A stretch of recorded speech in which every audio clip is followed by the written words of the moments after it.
You were never going to win them all, but I sensed from your interview afterwards it was frustration was the main thing the other night at Fylde. Yeah, I think so. Looking back now, really pleased with the performance. To go away to Fylde, which is always a tough place, and have the chances that we had. Yes, should have done better in front of goal, and then we should have done better with the goal. So frustrating night really, because I think the least we deserve was a point. Particularly so when you got yourself back into it, one apiece, and then conceded within a minute or so. Yeah, so unlike us, and I think that's what's hurt us the most really. Concentration level switched off, and the experience we've got in the squad shouldn't be happening. But just a reality check sometimes and a wake-up call, and if we can learn from that, then it's a positive. But for all of that, if you put the 3 games together, given that you were promoted at the end of last season, it's not a bad start. Yeah, listen, we've got high standards, so we've got 4 points from the first 2 and wanted to bring someone back on Tuesday, and we haven't. So we have to bounce back now. We have to bounce back quick. So we're here to win games of football every game. We go out to win, and I think you saw that second half on Tuesday night. The chances we created, and on another day we could have scored a couple. You're back at Edinburgh then on Saturday against Bromley. Yeah, another tough game. A London team coming up north. So it's great. It's great to be at this level, and we'll welcome Andy and his lads to the stadium. But like I said, if we can get something on Saturday, I want to produce home form this season. I think it's vital for the crowds we're getting now that we give them something back as well, and it's all about winning games. Yeah, because if we go back to last season, it was almost a feature of your season. You were so good away from home, but if anything, it was the home form that let you down. Yeah, and listen, the season before when we were excellent at home, it just showed you what we can create at this football club.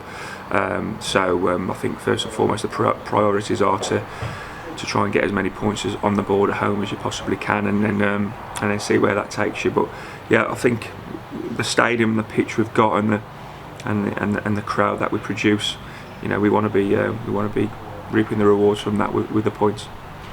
I take on board what you say about you expect higher standards, you demand higher standards, but what have been the plus points you've taken from these first 3 games so far? Organisation and discipline at this level. I said post Woking, I think the level will suit us. Coming up against better teams, no disrespect, and teams who want to win the game. And I think in all 3 games we could have won all 3.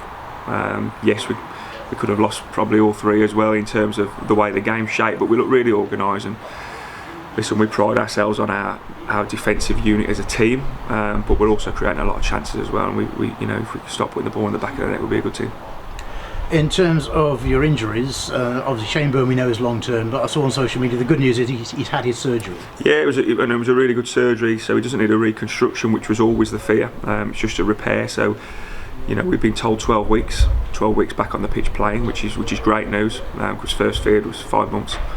And then and Matt Preston, we're waiting on that. His calf's tight, so whether he's twinged something last Saturday, that's got to be a minimum of 2 weeks, I think, and we'll see how he goes. But he's improving slowly.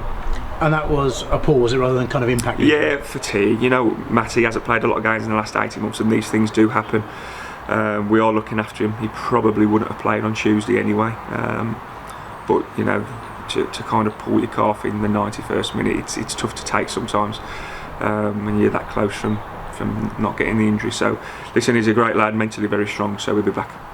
And you mentioned mentally very strong there. For Shane, who's only out for 12 weeks, I mean, I've interviewed Shane on a number of occasions. He seems a strong character, but it's a long old time for a professional to be out, isn't it, really? It is. I think the last 10 days have been the hardest for him, the unknown. But as a club, we've scanned him. He's had a consultancy, and he's had the operation all within 10 days. So I've got to be very grateful to Richard and the medical department for doing it so quick. He's on the road to recovery today, so he started his pre-ab today. He'll be in this week, and he can start looking and putting a fixture in his head now.